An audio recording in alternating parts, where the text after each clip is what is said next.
Nembe baru kali ini guys aku lihat orang-orangan sawah di sawah ini. Ini kalau nggak kesini itu nggak bakalan saya nemu orang-orangan sawah kayak gini ya. Ini pick up Suzuki, mereknya Suzuki. Itu harganya 29 juta.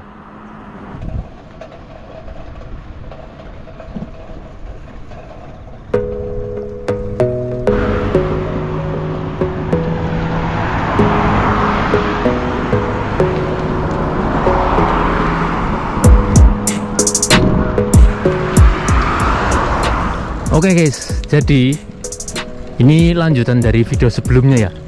Karena ini udah kepalang tanggung di sini, agak jauh sebenarnya ini. Daerah ini lumayan jauh dari tempat apartemen saya tinggal ya. Tapi karena udah tanggung nyampe di sini, jadi tak terusin sampai ke sana. Kita lanjutin aja perjalanannya, kita nikmatin aja pedesaan Jepang ya.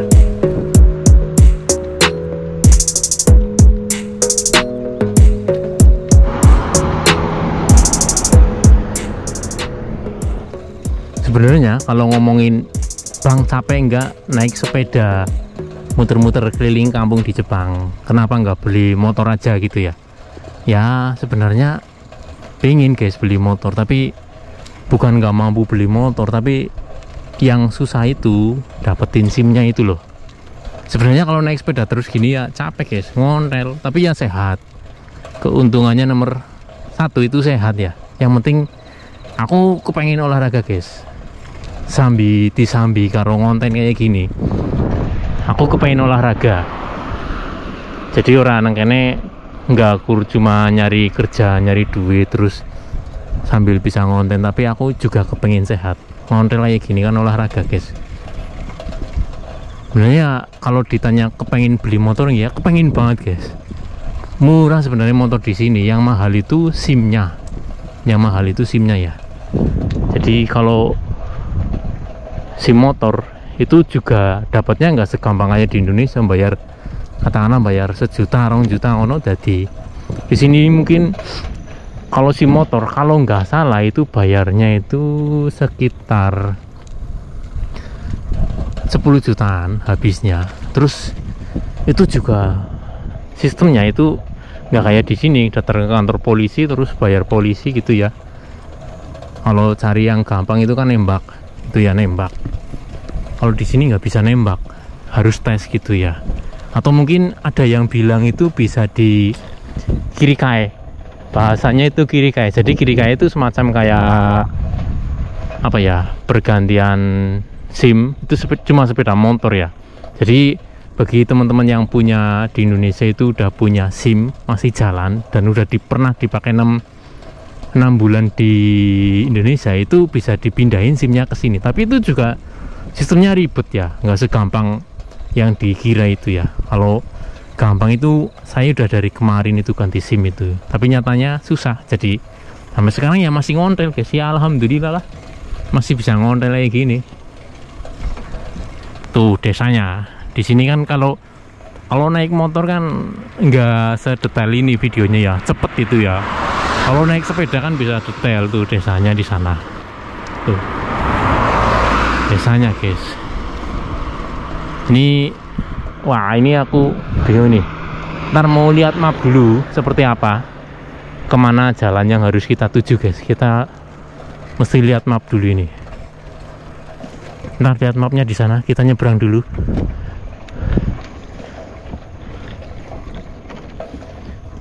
Sepertinya sih jalannya itu guys. Nanti kita lewat desa yang itu ya. Kayaknya jalannya yang ini. Tadi aku sempat lihat map juga.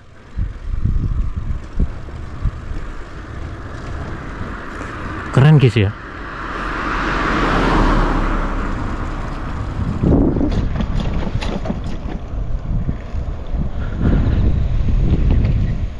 Nih, infrastruktur di Jepang. Marka jalannya kayak nggak pernah hilang ya. Garis-garis jalan ini kayak nggak pernah hilang.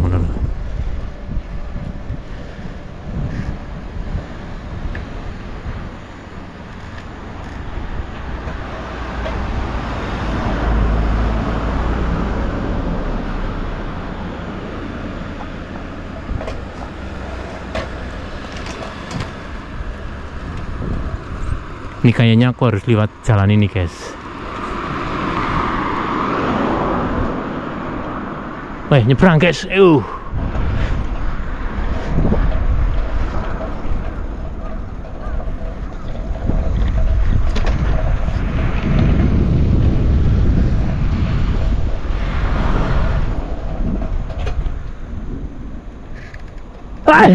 Alhamdulillah. Main guys. Nang Jepangnya tetap bisa main. Jare-jare nang Jepang ora bisa main.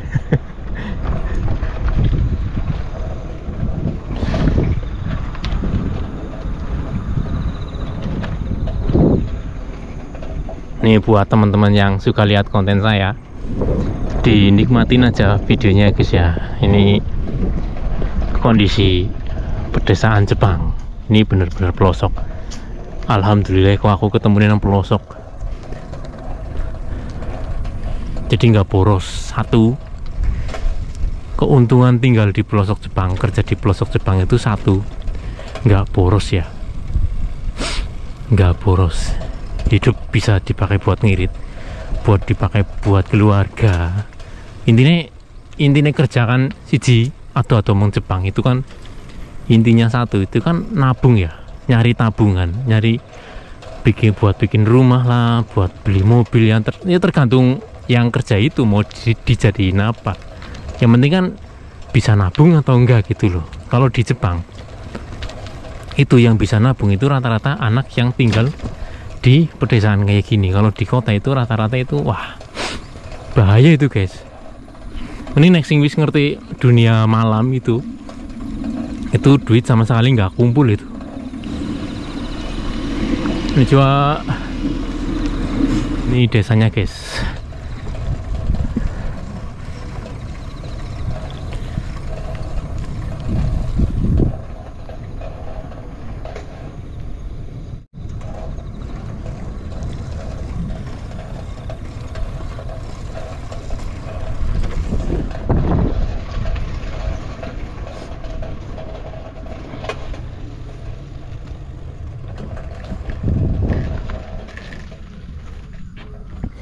Ini patung apa ya? Batu nisan apa ya? Batu nisan atau bukan ini?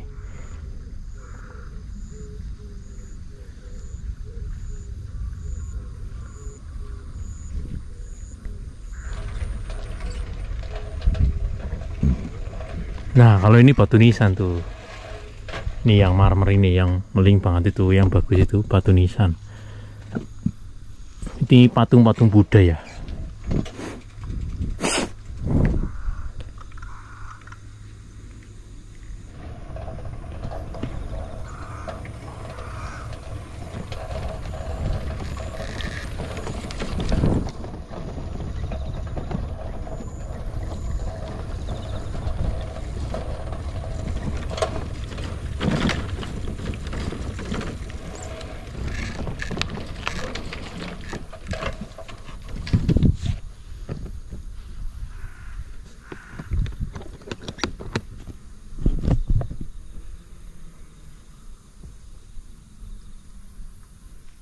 Ini baru pertama kali saya lewat sini guys. Bagus ya.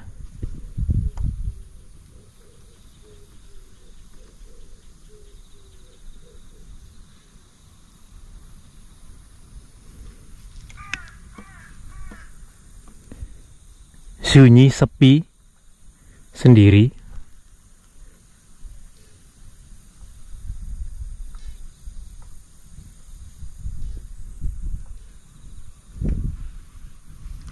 Mana nggak ada orang lewat.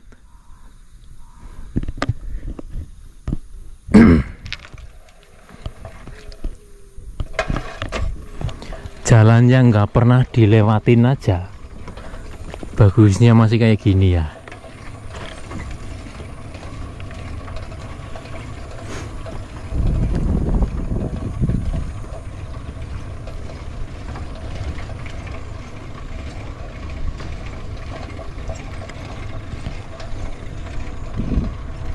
Ini habis dipanen sawahnya.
desa Jepang guys. Ki jenenge desa Jepang. Ki nek ora tak belani pit-pitan ado banget ki aku nggak bakalan bisa nemu view sebagus ini ya. Sumpah ini view-nya keren banget guys. Ini baru namanya pedesaan Jepang. Tuh.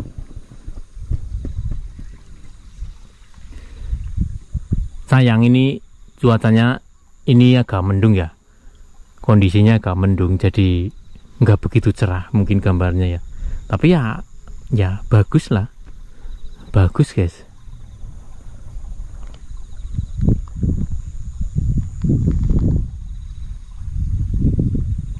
Seperti yang kemarin saya bilang itu ya, di video yang kemarin saya bilang itu, tanah rata di Jepang itu dibikin sawah, sedangkan pinggir-pinggiran tebing itu dibikin rumah. Ya mungkin itu salah satu kunci dari negara Jepang untuk menjaga ketahanan pangan mereka ya, terutama beras ya, karena orang Jepang itu makannya ya tetap beras guys. Orang Jepang itu sama persis kayak kita, makannya beras, makannya nasi ya, makanya nasi. Jadi pertanian yang utama itu mungkin ya tetap beras guys. Di mana-mana itu ditanamnya itu beras. Kalau musim panas gitu ya, kalau musim panas itu nanam beras. Soalnya di sini padi di Jepang itu tumbuhnya itu sekali setahun, itu cuma sekali, yaitu pas musim panas kayak gini. Ini mau musim gugur, jadi ini lagi mau panen ya. Ini mau panen guys. Hari ini apik banget ya.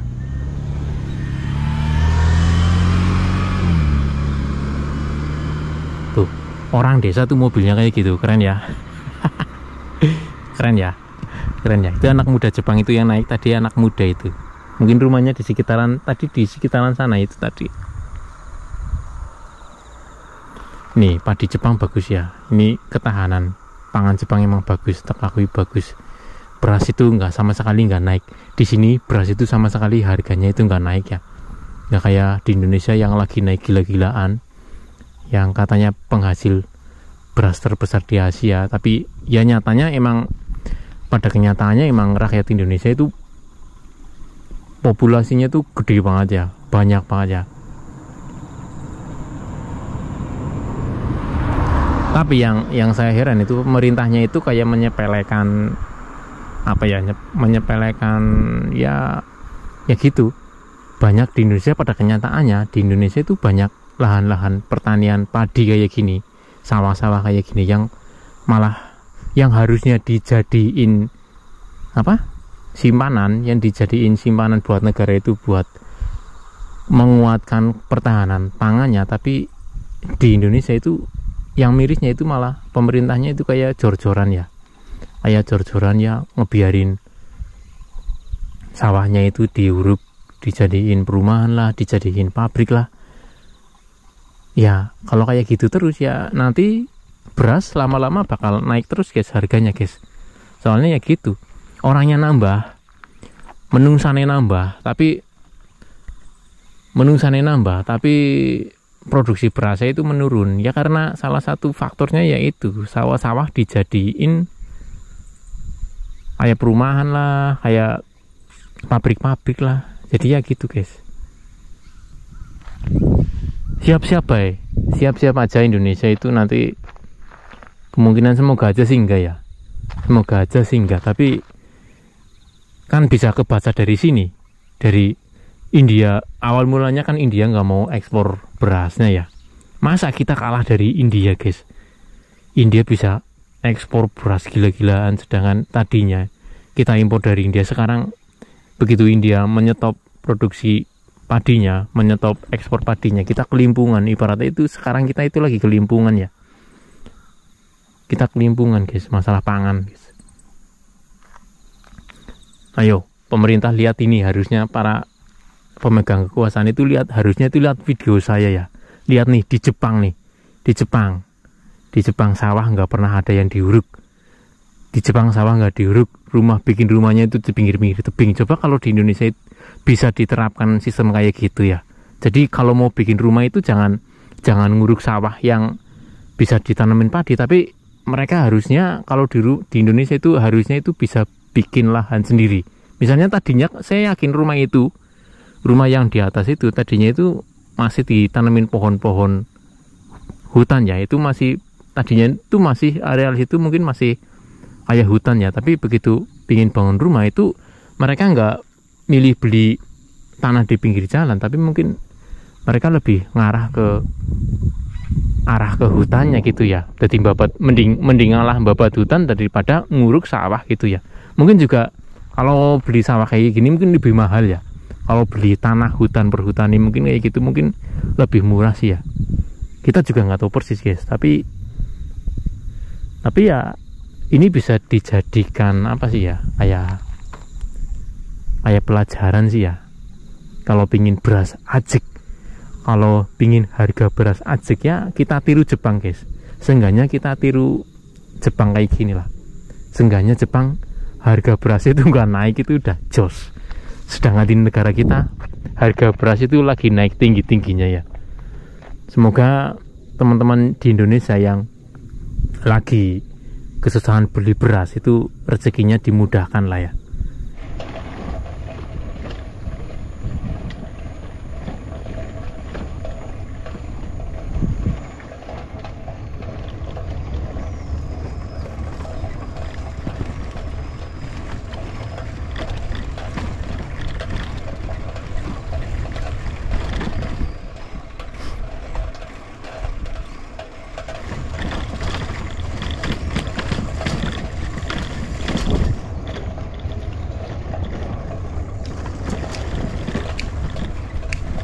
Ini alhamdulillah guys, jadi jalannya itu rata ya, nggak naik, nggak ada jalan nanjaknya ya. Ini rata guys, ini agak bagus ya. Bagusnya di kanan kirinya itu tebing ya.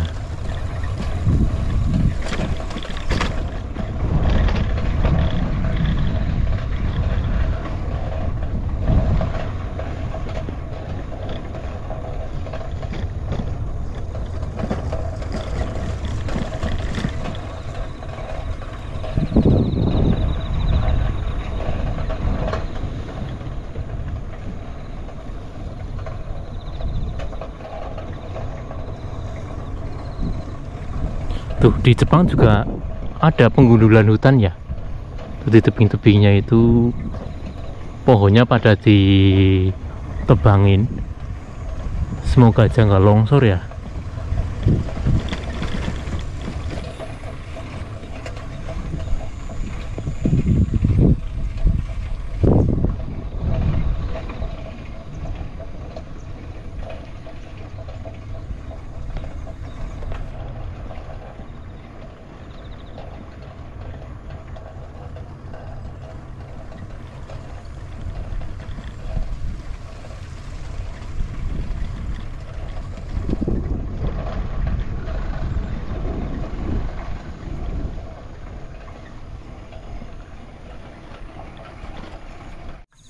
Ini guys, kalau lihat kontur tanah kayak gini, dibikin kayak bendungan kayak gini, saya yakin di balik bendungan itu pasti ada danau. Yuk kita lihat guys, kita lihat seperti apa danaunya ya.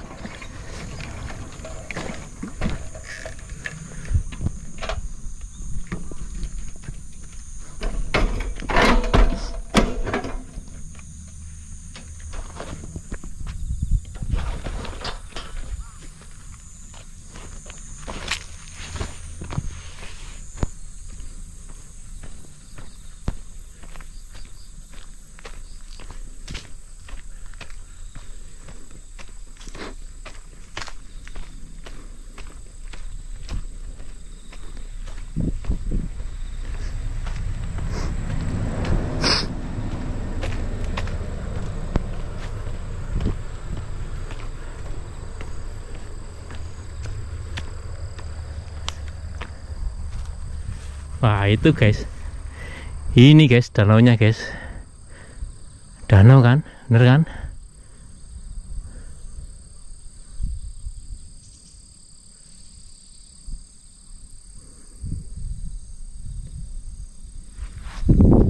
Itu view ke desanya. Ini di atas ya, Ini di atas guys.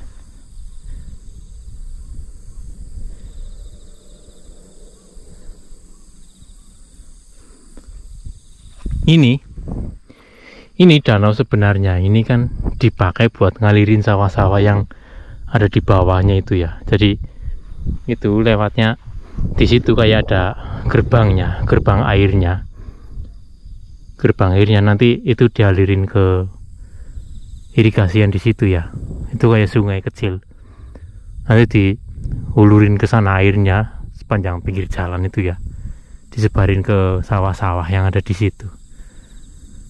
Jadi walaupun di sini pas musim panas itu jarang ada hujan, tapi tiba-tiba sawah Jepang itu banyak airnya ya, dari embung-embung air kayak gini guys. Ini embung air ya. Ini kayak danau buatan sebenarnya. Coba kalau boleh mancing di tempat kayak gini ya, aku kesini tuh pasti mancing guys. Tapi sayang di sini tuh nggak boleh mancing. Di danau-danau kayak gitu itu dilarang mancing ya. Kalau ketahuan orang Jepang itu suka dimarahin ya. Ya kalau dimarahin sih nggak apa-apa. Kalau dilaporin polisi gitu loh. Soalnya di sini peraturannya itu kayak gitu. Di danau-danau, di embung-embung air kayak gini, di danau-danau buatan kayak gini itu nggak boleh dipancingin gitu.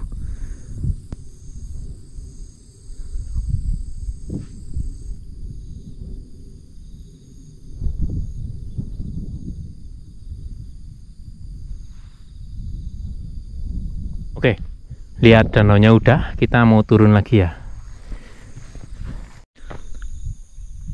Oke guys, ini karena kita belusukane itu udah terlalu jauh ya, terlalu jauh dari apartemen. Dan aku keluar rumah itu sekitar tadi jam 1:30-an ya, 1:30 siang, dan sekarang itu udah jam 5, udah jam 5 kurang lah, bentar lagi jam 5 kayaknya. Dan ini udah desa terjauh yang pernah aku naikin pakai sepeda ya. Dan kalau tak lihat-lihat tadi aku itu sempat lihat truk itu ya, truk itu kesana itu nanjaknya itu tinggi banget guys. Jadi daripada resiko, soalnya ini udah agak sore ya, ini kalau tak lihat di map itu kesana itu nanjaknya tinggi, habis itu lewatin hutan gitu loh. Jadi aku takutnya itu pas lewatin hutan nanti udah malam ya, karena ini udah agak mendung guys ya, takutnya mbok hujan pas melewati hutan, pas hujan pas peteng, pas mendung itu ya kan serem guys ya. Sing deleng ya penak bae wah ngana makat manin, tapi aku sing ngrasakne sing wedi guys. Jadi ngolet aman ya, aku balik bae lah. Sorry banget guys. Jadi aku nggak terusin ke sana, soalnya ke sana itu cuma hutan ya. Ke sana cuma hutan. Tapi emang nanti ada pol jalan besarnya lagi, tapi hutannya itu panjang banget guys. Tak lihat di map itu hutannya itu panjang ya. Jadi aku tak ngalahin, aku balik lihat desa Manila ngarah amane guys ya. Sorry banget.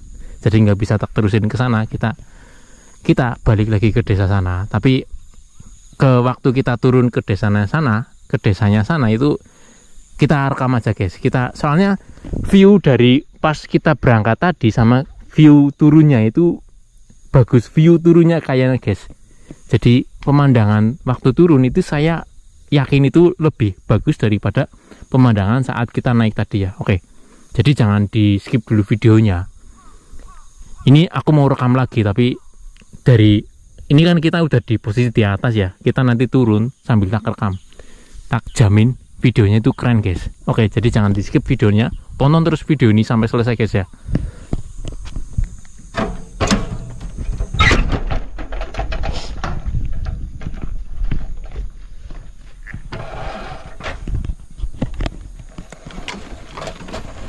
Oke, kita mulai nurun ini ya. Jalannya nurun guys.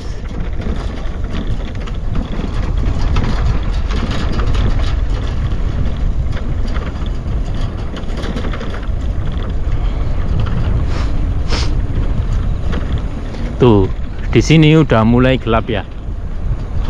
Tuh mobilnya wong Jepang lampunya bewis pada diurupna. Udah pada dinyalain tuh kan. Jadi kalau tadi tak paksain ke sana itu takutnya mbok pas tengah hutan itu pas peteng ya, pas lagi peteng-petengnya.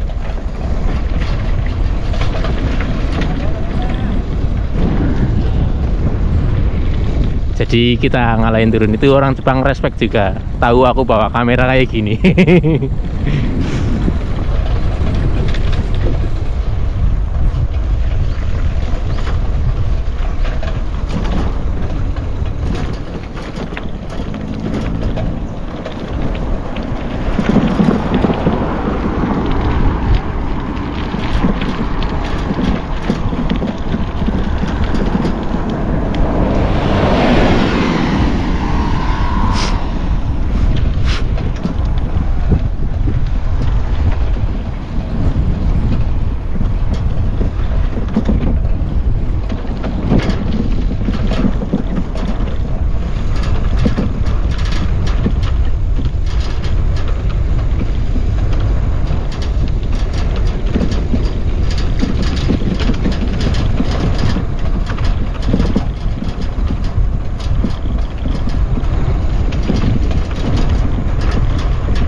Tuh desane, jebule desane kalau dilihat dari sini itu sampai puncrit-puncrit gitu guys ya, sampai ujung tebing sana ya, sampai atas banget rumahnya ya.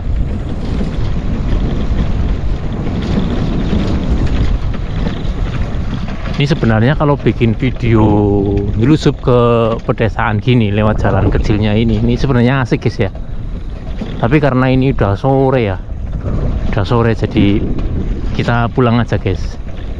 Ini sampai rumah kita nanti juga nggak tahu jam berapa ya, karena ini udah sore banget, udah hampir peteng kayaknya, udah hampir maghrib ini. Karena semakin kesini itu kan maghrib itu semakin gak asik guys ya, petengnya itu semakin gak asik kalau di Jepang. Kalau bulan 10 itu jam 6 itu udah maghrib ya, udah peteng. Ini berhubung cuacanya itu mendung, jadi jam 5 itu kira-kira jam 5 itu udah peteng kayak gini ya.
Oke guys, jadi sampai sini aja videonya kali ini.